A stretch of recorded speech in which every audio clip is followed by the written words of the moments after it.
Super quick before we get started, I just wanted to say a huge thank you for 100 subscribers on YouTube. It's a milestone that I've been hoping for since I started posting on YouTube, and I'm so glad that this little show is what got us over that line. So thank you again. It means a lot, and I hope to continue helping y'all and making content about stuff that I care about. I hope you all had a great April and May. I was a little bit bummed that I missed Mental Health Awareness Month, but I found out the other day that in addition to being Pride Month, June is also Men's Mental Health Awareness Month. I feel like everyone can benefit from either all of or some part of the episode today. And as always, timestamps will be in the description below if there's a specific part or parts you're here for. Here at the Coach T podcast, we talk about all things mental, physical, and emotional health and well-being. And if that sounds a little broad, it is, just like me. I pretty much have that memorized by now because I've written it so many times for the different pages that the podcast is on, particularly Apple Podcasts and Spotify, as like a little blurb about the podcast. But I feel like it's not good as an intro, partially because it's really long. Like one podcast that I listen to that one I just like, but also they talk a lot about mental health is the Sad Boys podcast with Jarvis and Jordan. And their intro is just, "Welcome to Sad Boys, a podcast about feelings and other things also." And then they give their names. And I guess like the little blip I just said isn't like too different in terms of length. And I like that their intro is kind of like what I have written, where it's like it has a focus, but other things also. And I'm just trying to figure out what the but other things also is for this podcast. Like fitness and feelings. Audio listeners, would you still listen if I changed the name of this podcast? I kind of like it. It's kind of that like alliteration from, I don't know, the early days of fitness branding of like donuts and deadlifts or kind of fit, kind of fat. And it would be simpler. It would be a lot easier to find than Coach T because I have the parentheses in there. And I planned on making like a whole intro video, just a couple minutes long on the YouTube as to like how I picked the name and stuff. But, you know, Coach T, that's me. But then that was also a nickname my boss at the very first gym that I coached at gave me. And I liked it because it's kind of like Mr. T, you know, from the A-team. But I thought it also sounded like super cool and official. But then also T being like, you know, a colloquialism for news or information or gossip. And I liked that, but also that slang comes from the queer community. So it's kind of that nod of like inclusivity, you know, T also being like super informal. We're not doing the super like sanitized, stiff, deep dive type stuff. It's mostly just like super casual. So there's like a lot of like reasoning behind the name. Let me just see if I go on Instagram. I hate that you can't do like an ampersand in an Instagram name. Yeah, bitch, that's what it's called. An ampersand. I'm not finding anything without the underscores and the periods. And then there's certainly not a name of a podcast like that. I don't know, guys. I might have to do some R&D on this. One thing though, obviously the seltzer would stay and, you know, tea would still be like part of the branding. Now, I will say I've been tossing around. I always wanted like for like news and goss, fitness goss to be kind of like some part of the podcast, but making it as mainline content felt kind of icky. I've been thinking about doing like super cheap paywalled content for that kind of thing, just because I don't think it's appropriate to make it like available to the public. And those like bonus shows could be called Coach T. That is a very possible thing. I don't know, man. I don't know, but it's early days. I could do it. I have the technology. I would just leave, biggest thing, I would just leave all the thumbnails the same for all the old episodes on Spotify and YouTube, because it's always a weird thing when like podcasts rebrand and then it's like different. But anyway, y'all let me know what you think. You sound off in the comments, DM me on Instagram. What name do you like better, Coach T or Fitness and Feelings, Feelings and Fitness? Or if you like the name change with the stipulation that I keep like some kind of bonus show or content with the name Coach T. Because I'm down. I'm so down. But anyway, this was originally going to be titled just the mental health episode, which saying it out loud now, it sounds kind of cute because it has like a double entendre. But I wanted to make it clear that we would be tying the topic of mental health to fitness. As for me personally, I've been on my own mental health journey for the last couple years, and as a coach, I always say that to be a good trainer, nutrition coach, and especially powerlifting coach, you need to be a good Swiss Army knife of overall wellness. So part of that is troubleshooting some basic or common issues that a lot of people have, and then being able to at least get them started on a path to addressing that issue or issues. For example, if a client has recently become tired all the time, instead of just jumping to the parts that you're most responsible for, like their nutrition or their workouts, ask them how their sleep has been and or how their stress levels have been lately. And if they have been having trouble with sleep, you should have some tips for improving sleep hygiene that you just know off the top of your head. And after a certain amount of time, you'll know your client well enough to be able to give them recommendations on how to apply these tips to their personal lives. And then from there, you can do some extra research for them if needed. I always say that a professional just Googling things for their client is better than them Googling things for themselves, because you can kind of weed through what is outdated or just simply not true. And you can pick out the pieces that, again, would be most applicable to your specific client.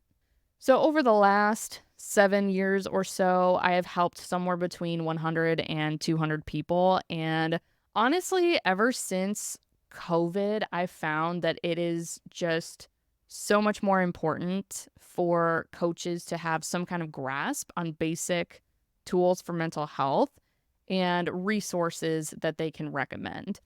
And that exceeds just get more sleep, walk outside, incorporating self-care, etc. So the goal of this episode is really going to be for you to better help yourself and or better help other people in your life, whether those connections are personal or professional. Sponsored by BetterHelp. Not really, unless.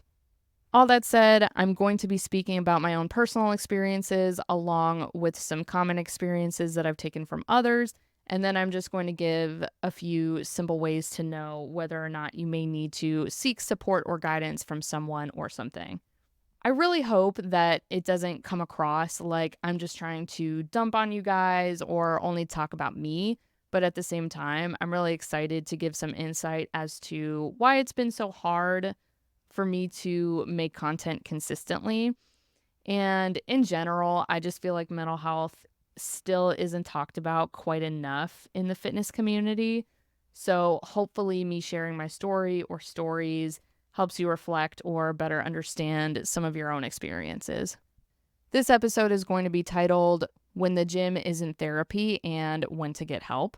I'm not sure if they're still popular, but for a while you would see a lot of posts or memes that would call the gym therapy or the weights someone's therapist. And I'm sure most people shared them pretty mindlessly, but I have seen people share these memes and this general idea in earnest. Who's Ernest and why are they in him? It but If you genuinely don't know what I'm referring to, I promise this was a thing. I hate to sound like guy who makes things up just to get mad at it. But you'll just have to take my word for it. And I think that for a lot of people, especially neurotypical people, The gym or just fitness in general is enough to maintain decent mental health or just a solid baseline.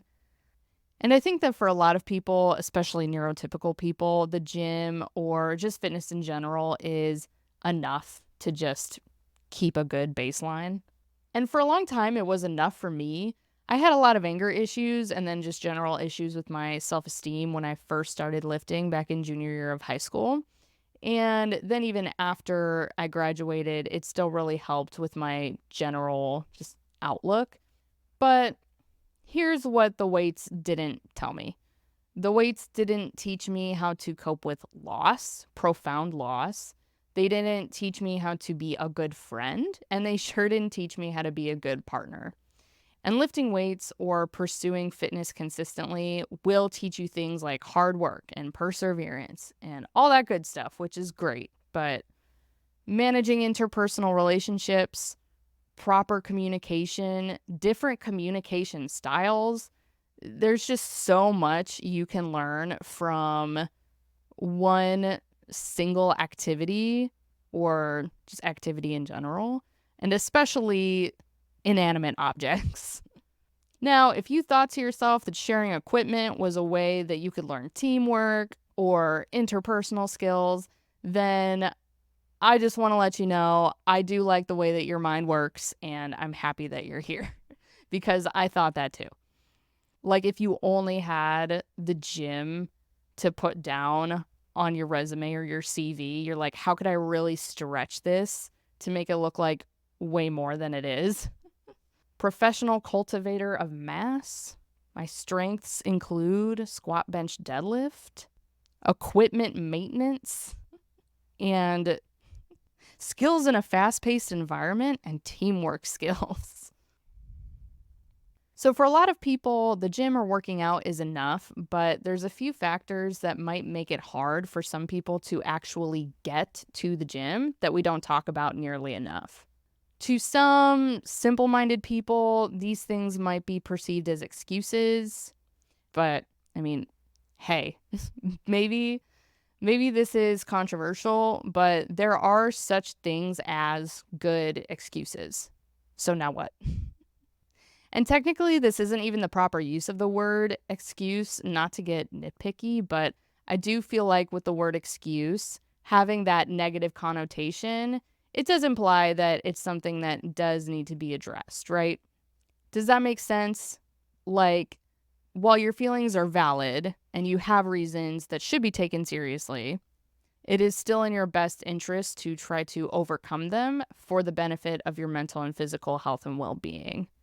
I believe I touched on this briefly in the goals episode, but one reason why I really emphasize having in-depth conversations with yourself and most importantly, just being honest and self-aware is because you might find that there are currently obstacles in the way of you pursuing your goals that need to be addressed first. It can be something external, like wanting to devote 5, 10, 15 hours into a thing each week when really you just don't have that kind of time.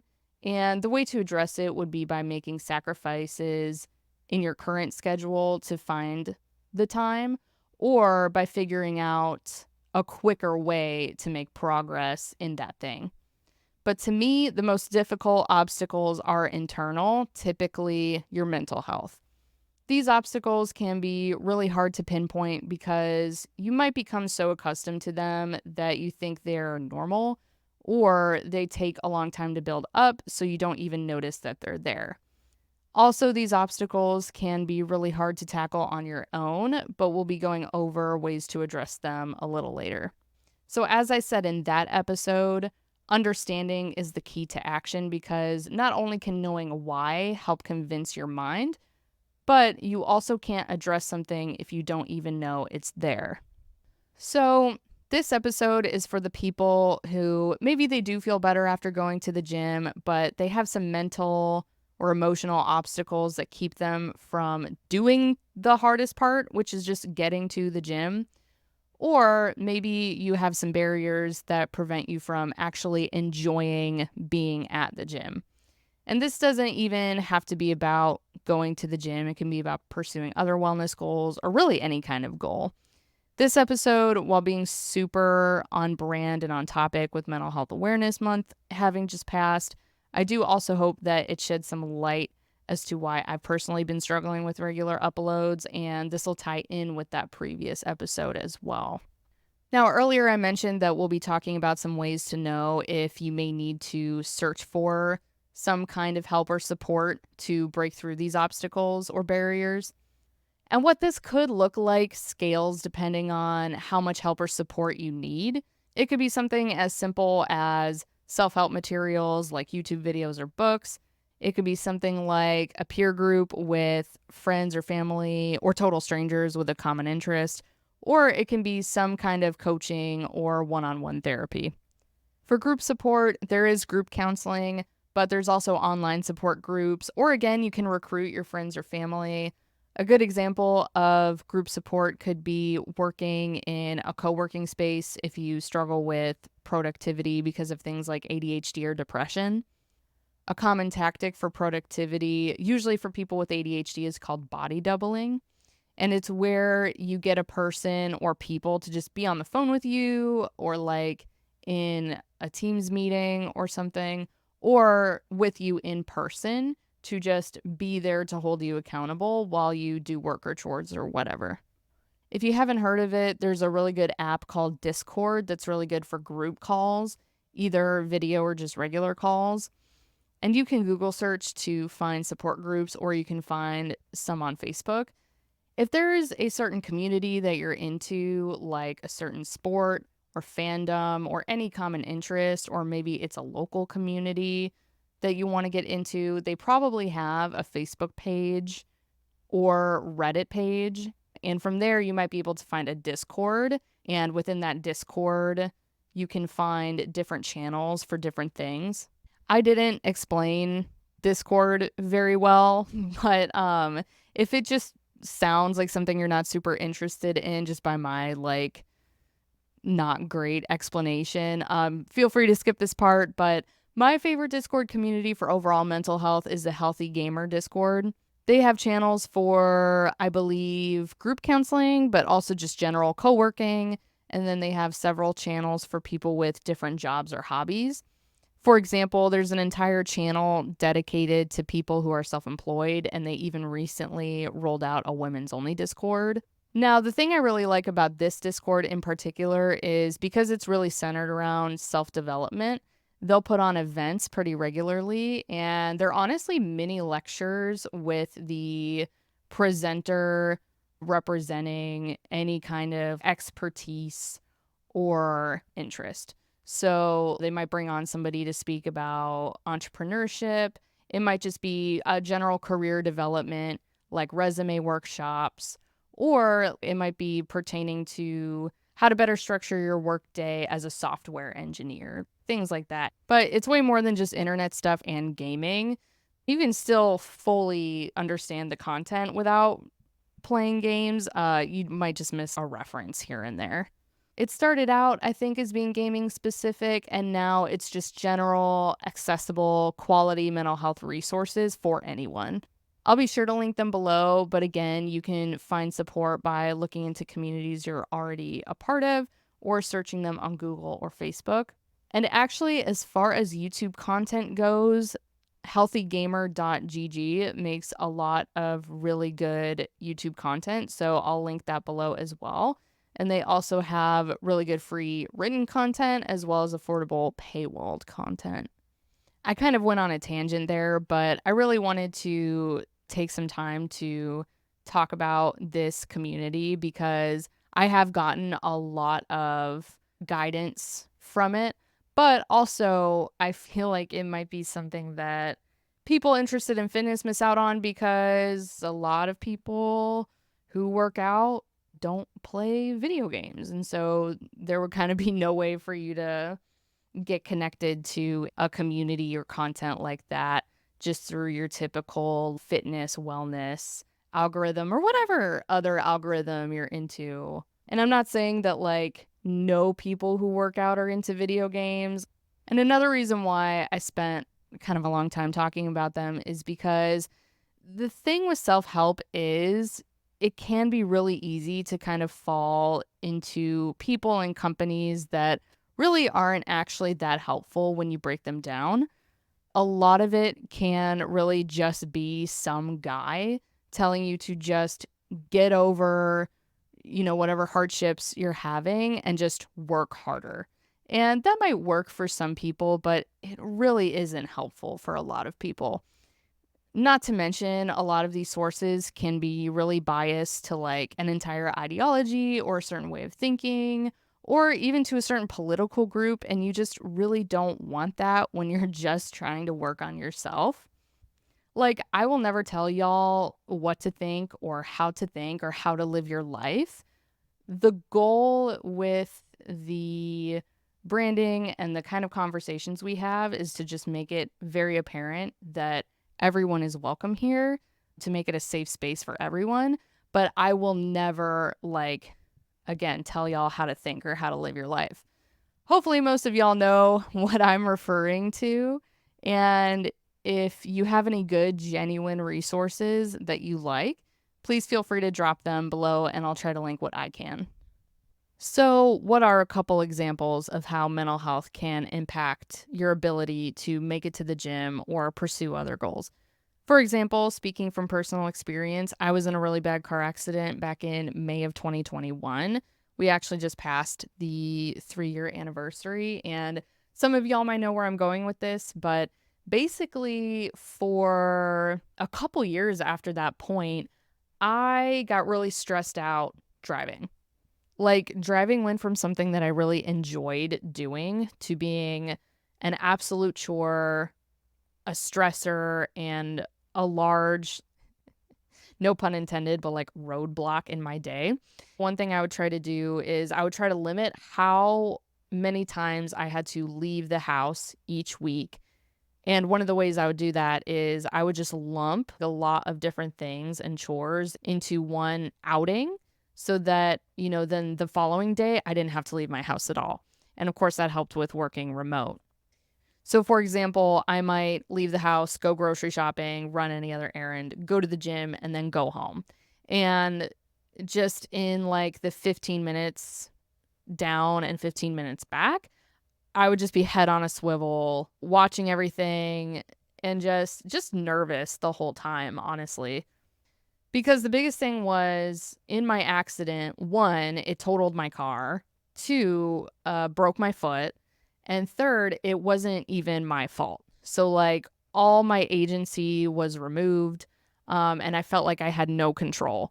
Like, there's nothing I can do to avoid, well, not nothing, but like, I can't help what other people are doing. If someone wants to, like, not pay attention or text or even worse, be drunk and hit me, they can just do that.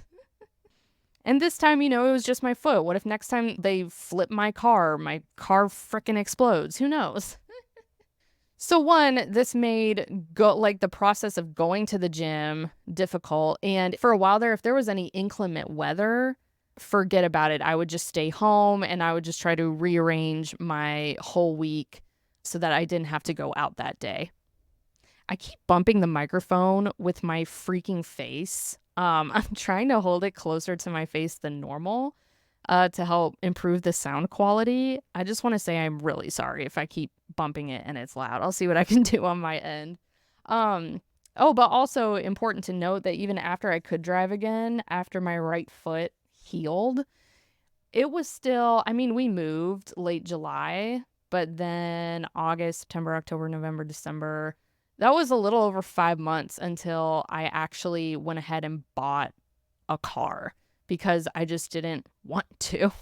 And so I would really only go to the gym if it was with my boyfriend and he was going anyway. I never made him work around my schedule. I always worked around his. And then I was going once a week, maybe twice in a good week. And then last thing with that example, once I would be at the gym, if I got there a little bit late, I would be calculating in my head like what time I would be leaving. And if that was kind of close to rush hour, I would be stressing out. I wasn't a mess in the gym, but it would definitely be on my mind. And then if maybe I got there and like rain looked like it was starting to roll in, that would stress me out. I would be like checking the weather and checking the radar. Sometimes I would cut a workout early so that I could beat the weather. This is like early on when I started driving again. I eventually got over it just after so many times of just getting stuck in the rain and having to deal with it. Or another thing I would do is, if you live in the Mid-South or the South, you know that typically when it rains, it dumps on you for like 10 minutes and then it kind of slowly lightens up and then it passes. If it started dumping, I would extend my workout so that I could get past that part and then it would lighten up and then I would leave. So sometimes I would get home later than I wanted just because I extended my workout. And again, like I said, I was stressing whole time I was at the gym about like, okay, when am I going to be leaving? Is it going to be after school traffic, after work traffic? If I got to the gym late, I might just not go to the grocery store after, and now I don't have groceries for a couple more days. So just really not fun, not a fun experience. And this would just generally be a traumatic experience giving me anxiety, right? And then now moving on to what I've been struggling with more recently, and then I'll shut up about me, is lately I've been struggling with, technically two things called dissociation and depersonalization. These were both mostly the result of some health issues I was having kind of this time last year, like March of last year, and they all like turned out to be simple enough and they all resolved once I kind of figured out what was going on. There was a point where I had to go to the emergency room, and by then the damage had just been done. Literally, I got home and I was just different. And again, it sounds like way more dramatic than it was. I don't know. It was like medium dramatic. I wasn't dying, but I also wasn't okay. In terms of my health, I'm fine now. I'm pretty much back to normal. And I can kind of go into all that stuff in another episode one day. But basically, dissociation makes it really hard for you to feel connected with your body and with the world around you. It kind of feels like everyone describes it a little bit differently. For me, it kind of feels like I'm watching everything I'm doing like there's a barrier. It feels like I'm experiencing everything from inside of myself. Like I've heard some people describe it like watching your life on a screen or like it's an out of body experience. I've heard someone describe it as living behind myself, which I think is a really cool way to put it. So for example, if I take my hand and I grab the end of my hair and I feel my hair, if you asked me, is that your hand? I would say yes. If you asked me if that was my hair, I would say yes. But just me like silently looking down at my hair in my hands, it doesn't feel like my hand. It doesn't feel like my hair. It feels like someone else's and I'm just here. And it's literally just the brain coping with trauma. To some people who might not have a whole lot of life experience or friends with experience, the brain just figures out really creative ways to cope with trauma or stress. Everyone's so creative. But yeah, and the brain is like super powerful. So it's like, it sounds crazy, but really it's just the brain being like, hey, I want to protect myself from ever being stressed out about my body again. So guess what? I am no longer connected to it. This also makes it just generally hard to be present in most places. However, another thing that does suck about it is when I am grounded or if I am in a moment that is more stressful, I really feel that stress because I kind of go from like nothing to, oh shit, what the fuck? So it's very stressful. And then with the depersonalization, I do feel like I've kind of always had this because I did have a very like stressful childhood. I experienced a lot of what is now called ACEs, adverse childhood experiences. So I feel like I kind of got it from that of kind of feeling like, oh, this shitty thing isn't happening to me. It's happening to a character I would watch on a show or like on a sitcom. And I think that's also part of why like I would maybe act out sometimes is 'cause this is going to sound so bad, but it's like it's not what would I do, it's what would my character do. You know what I mean? Like what's my motivation, you know? Exposition and scene. A school in Northeast Ohio. Kids on this fuck shit once again. So, and you know, it just basically got worse since then. And I just realized I didn't really explain what it was. Depersonalization is having a hard time just feeling like you are like a real person in the real world interacting with the world around you, right? So dissociation is a hard time connecting with your body. Depersonalization is a hard time understanding you as a person and connecting with other people, with the world around you, whatever. So they typically go hand in hand.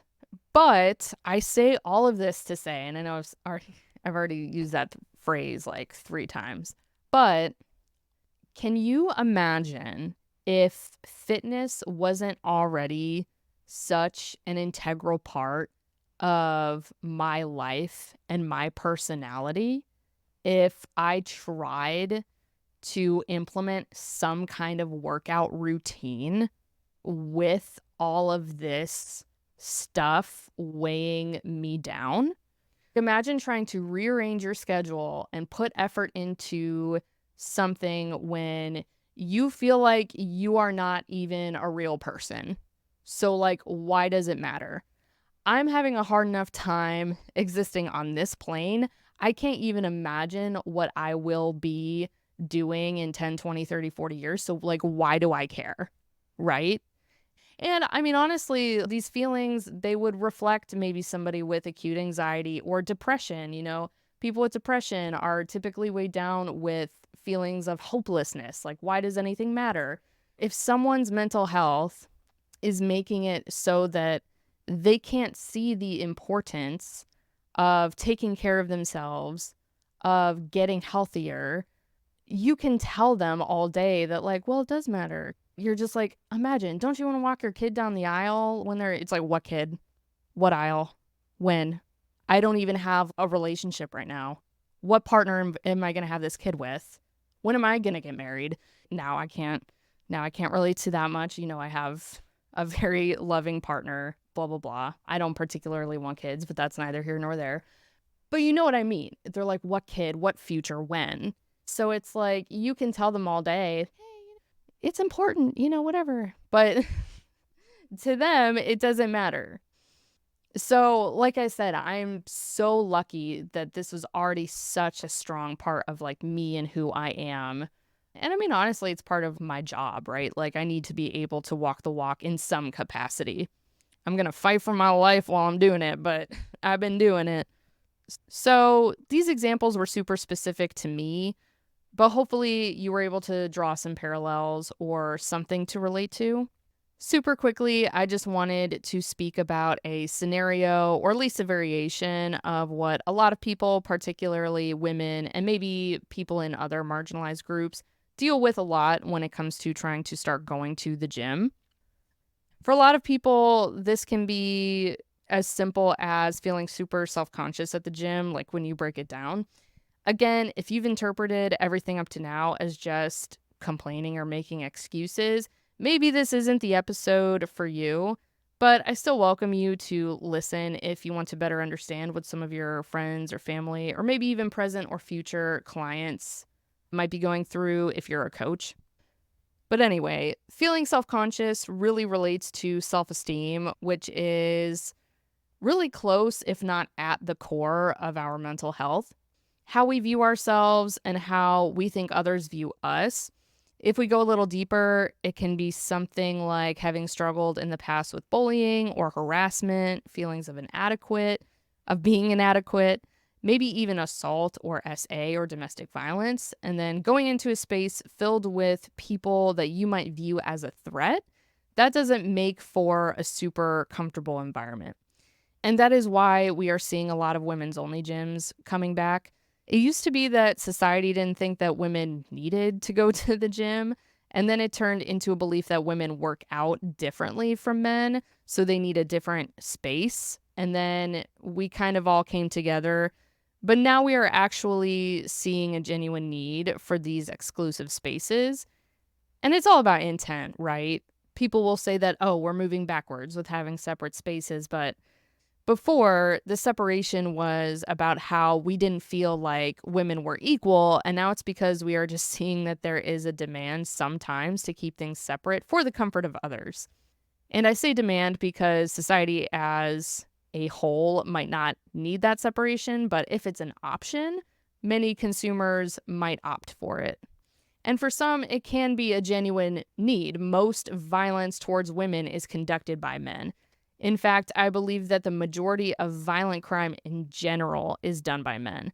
And I'm not here to call men bad. I'm just saying that there is a genuine concern. And if you can mitigate that concern by creating an all women space, then there's nothing wrong with that. And unfortunately, these spaces are not 100% safe. We saw, I think like 8 months ago, the owner of an all women's gym was trying to record women in the bathroom. Goob talked about this on his Instagram. There were a few articles about it, and big surprise, the owner was a man. Like literally a wolf in the hen's house. So if you do find these spaces, do make sure you know who the owners are. And honestly, I wouldn't even fully trust it if they have male staff. Because, like, what are you doing? It's like when people fill out a sheet for the kind of trainer that they want, and it's a cis man who checks off female only. And it's like, I fully understand some people prefer a more feminine approach to things, especially fitness and wellness. And that might just be the kind of energy that they're used to. But it also raises questions for me. Also, anecdotally, from working at different gyms in the past, it is a gross amount of times that I've seen or heard of male members taking pictures of women while they're working out. And I'm 100% not trying to scare anyone out of going to the gym if they're worried, if they're already worried, or if they weren't worried before, but now they are. These instances are really rare. And again, I'm not trying to call men bad. I'm just saying that if you are concerned about this, those feelings are valid. If you ever feel like something is sketchy, please let a member of staff know immediately. Gyms are private facilities. They do not have to do business with anyone that they think is posing some kind of health or safety risk. So again, please feel free to always report these things. If the staff doesn't take it seriously, you might just need to find another gym, honestly. And there are other workarounds to this. Not like men taking photos of you, but just like just getting into a gym when you're not comfortable going. A lot of gyms that specialize in group classes will have a majority, if not 100% female clientele. Women in general are just more likely to seek out personal training, and group training and group facilities are kind of a more affordable way to get kind of a not personal training experience, obviously, but like having like a workout ready to go the moment you walk into the gym, getting a good workout, and then leaving. You can also accomplish a lot just by working out at home, especially if you're willing to invest in equipment. So just getting comfortable with how your body moves in space, getting comfortable using it, and maybe making some changes to where you feel more comfortable in your body, and then getting a gym membership. Also, this just occurred to me. Don't feel like you need to dress any kind of way at a gym. I don't know, maybe some part of you might feel like you need to wear super short shorts or super tight, like alpha elite sets, like cute gym sets and stuff. Not like the sets like a workout set, but like like an outfit set. Wear what you want to wear. I feel like that's a big thing too.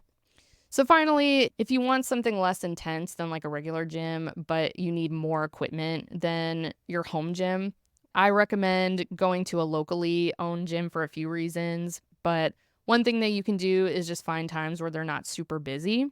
If you're a little bit more of a social person, you can also try to form a little community or make some friends with some of the members, and you can try to almost like insulate yourself. Or if you want to just go at late morning or lunchtime and just kind of fade into the background, that'll also work. And honestly, a locally owned gym will usually be a little more expensive, but that could be to your advantage. It means that not just anyone can walk in and sign up. The worst encounters I've seen have been at big box gyms or larger franchises, not Planet Fitness, but where it's like $0 down and $20 a month, or like $50 down and $10 a month. I've traveled by train, bus, and airplane, and the clientele on a Greyhound bus is very different than on an airplane. Now, they've been letting some questionable people on airplanes lately, but I think you know what I'm trying to say. Less crazies at the more expensive gyms. And Planet Fitness might be a good in between because they have really strict policies and, they're supposed to be against gym intimidation anyway. So if you need something in between, like a more expensive locally owned gym or your house until you maybe want to graduate to like heavier training or barbell training. And the idea is that over time you'll become more comfortable and accustomed to the people there and the space in general, right? I'm not telling you to just baby all of your fears and worries, but starting out that way and then slowly coming out of your comfort zone can be really good for most people. Because all the shitty things I mentioned, I'm not saying that they will definitely happen. Again, I'm just saying that your concerns are valid, but hopefully with time you find that these things are more rare than they feel. All right, y'all, home stretch. But for people generally uncomfortable going to the gym, we went over some ways to kind of ease into it. Going to a women's only gym, going to a group-based gym. This could be like a CrossFit, Pilates, yoga, any kind of like studio, boxing, anything like that. Going to a locally owned gym and making friends, or going when it's less busy. These are all great options. If you don't know what you're doing and you're self-conscious about that, going to group classes or getting a trainer to start is even better. So by now, you've probably picked up a few ways to tell if you need some extra support or guidance, but I wanted to conclude this episode by going over some of these now. These are no particular order, but first I have that simple or mundane tasks become difficult. This can be anything from just regular hygiene, like brushing your teeth, brushing your hair, to simple household chores like doing laundry, to day-to-day things like going to work or like making coffee in the morning. Simple day-to-day tasks. And it's not like anything about them has magically become difficult. It's just that some part of your brain just doesn't want to or doesn't see the point. And like not liking your job is different than not wanting to go to work. If you're physically having a hard time just getting dressed in something clean or somewhat clean and getting in your car and getting there and then just like doing the bare minimum. Now, a bad job can definitely have an effect on your mental health, and maybe that is the pain point that you need to address. But again, this is just the first sign or one of the signs that there might be something greater.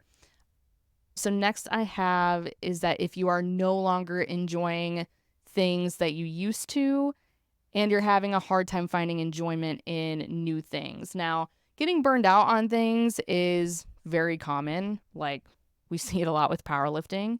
But typically for someone who used to enjoy powerlifting, they might shift into maybe marathon running or combat sports or swimming or just another kind of activity. Oh, not to mention bodybuilding or just general hypertrophy training. And there's a difference between, oh, I don't like this thing, but I like this thing now, and just being like, I don't want to work out at all. Like, I don't like working out anymore. I don't see any joy in it. Or for another example, maybe you had a phase where you were really into Korean barbecue, but maybe you got burnt out on that, but now you're really into hot pot. But maybe now you're burned out on that. Now you're really into sushi.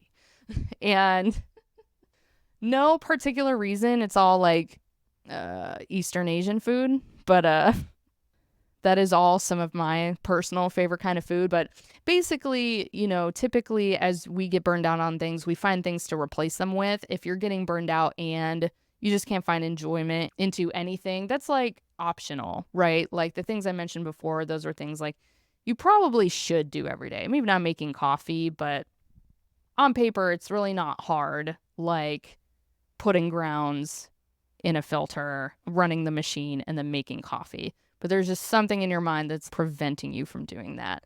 This is like also optional things or luxury things that you used to look forward to that you're no longer enjoying. This next one is a little bit more involved and does require a little bit more self awareness and internal reflection, but hopefully I can shed some light on a couple of these things. Anything like poor coping mechanisms, persistent thoughts like irrational fears or spiraling, or any kind of cognitive distortions like catastrophizing, emotional reasoning, mind reading, etc. Basically, what this boils down to is how do you feel when you're neutral and how do you react when things are going wrong? So, how you feel when things are neutral is your brain still buzzing? Are you having racing thoughts? Are you having a hard time sitting still? Are you trying to anticipate the next catastrophe or the next hardship that is inevitably going to come your way? And then how do you react when things are going wrong? Are you catastrophizing like this is the worst thing that could possibly happen to me? Or when you start to notice something, for example, in terms of health, you notice like a health symptom. Oh, like you feel a weird pain in your abdominal and you're like, oh my God, I'm having appendicitis. My appendix is going to burst and I'm going to get septic and die.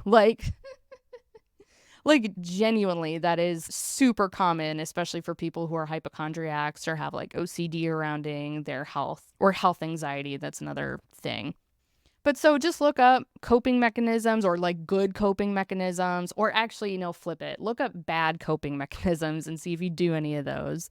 Then look up cognitive distortions, see if any of those apply to the way you perceive the world around you or the way you think or the way you process information. And then just kind of maybe meditate for a few minutes or just kind of have like a body scan of like when you're just chilling and watching TV, like what's going through your mind.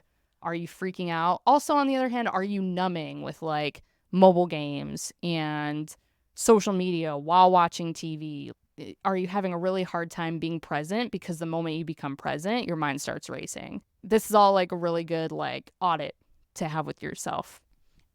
I think actually looking at these, I think this could fall under 3 or maybe even 2, but maybe like lashing out at loved ones, especially if it is over something that might, seem trivial once you kind of take a step back. I don't ever want to diminish anyone's feelings, but when you take a step back and you're like, oh, that didn't deserve that response. That's another really good example too. It's like, are you lashing out at people? Do people seem concerned about you? Honestly, yeah, you don't even have to lash out for people to like be concerned. If you have like, you feel like you've been a little disconnected lately and someone messages you, hey, I just wanted to check in. Um, that could be an opportunity to look internally. But then number 5, I have any baggage at all. And a lot of the people that are listening to this are probably kind of in their 20s, early 30s. And even by like 21, you can accumulate a good bit of baggage. Like I moved away from home at 18 and a half. You better believe between 18 and a half, 21 and a half, only 3 years, I had plenty. I mean, I had plenty from my childhood.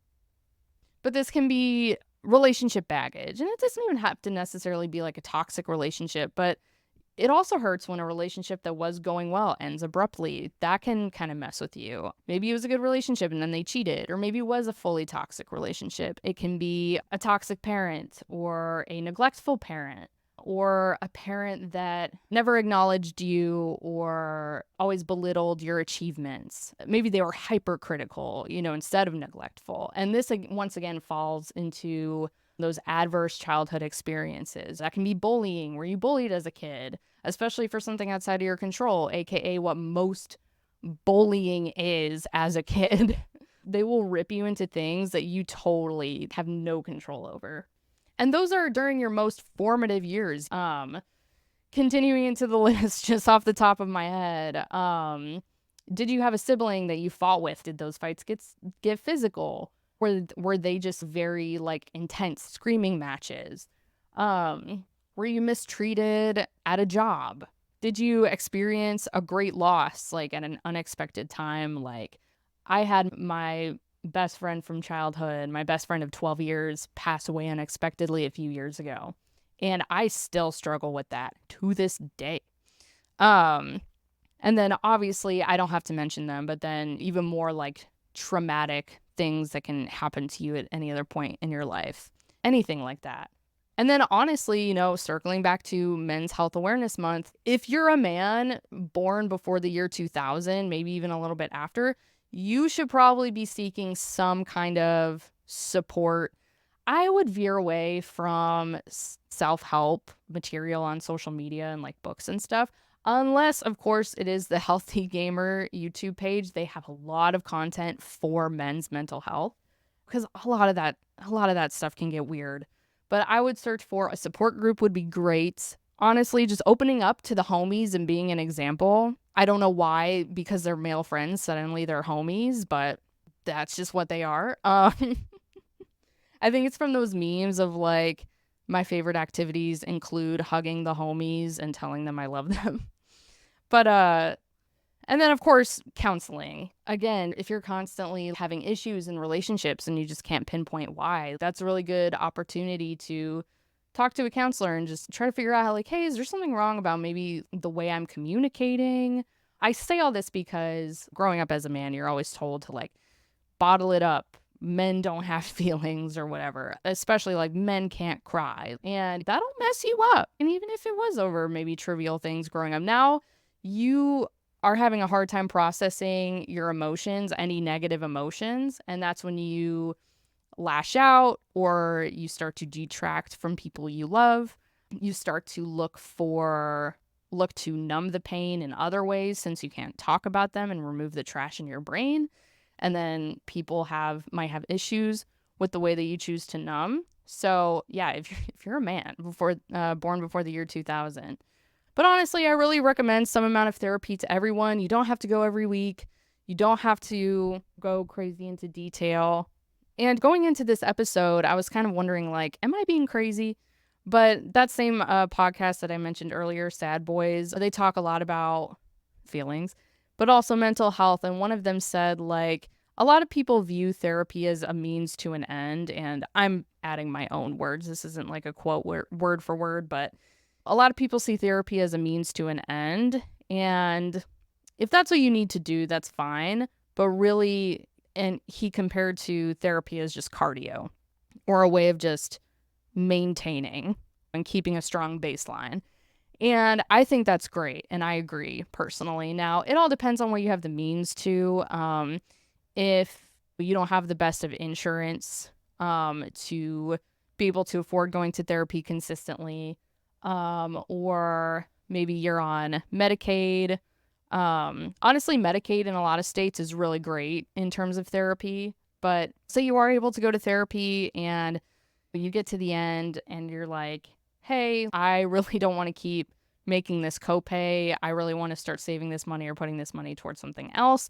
I totally recommend maybe going once a month, or even if that's like too stressful financially, like I totally understand. But if you have the means, the Medicaid's good in your state and you're able to find a therapist that you click with, or you have the disposable income to be able to afford the copays consistently. And there's some affordable options. BetterHelp is okay. Talkspace is better. Those are a little bit more affordable. There's one other one I used to get ads for all the time. I think when I was looking into therapy. If I happen to remember the name, I'll put it below. But I want to say it was like $30 a visit, which isn't like overwhelming. Honestly, if you need to like pause nutrition or powerlifting coaching to focus on your mental health, I definitely think it would be worth it. But again, I think everyone can take something away from therapy. The problem is you have to like be in it for a little bit to like really get your use out of it. I know some people that they'll go once or twice and they're like, yeah, I'm good. And it's like, no, you're not. Literally the first visit, you're doing your intake. Second visit, you're doing like a care plan. You are not getting into anything substantial unless it's like a telehealth service, like maybe a BetterHelp. But I can't imagine they get that in depth that quickly. But anyway, y'all, that's it, I think. we covered a lot. I hope this shed some light. My hope is to post one more time this month, and that'll be something a little bit more pride related. But I really wanted to get something out about mental health. Obviously, it's something I really care about. And then I actually do have a couple episodes in the tank. One, I'm kind of questioning whether or not I'm actually going to release it, but one I definitely will. It's about fake natties, but not just fake natties, like kind of why I think they're always going to be a problem. Not always, but why it's going to be a thing for like the next 10, 20, 30 years, and we kind of talk in depth about that. But yeah, be on the lookout for those. As always, feel free to comment or DM if you have any feedback or questions. And yeah, support the channel, the Spotify, Apple Podcasts, whatever you can do. And I'll catch y'all in the next one. Bye.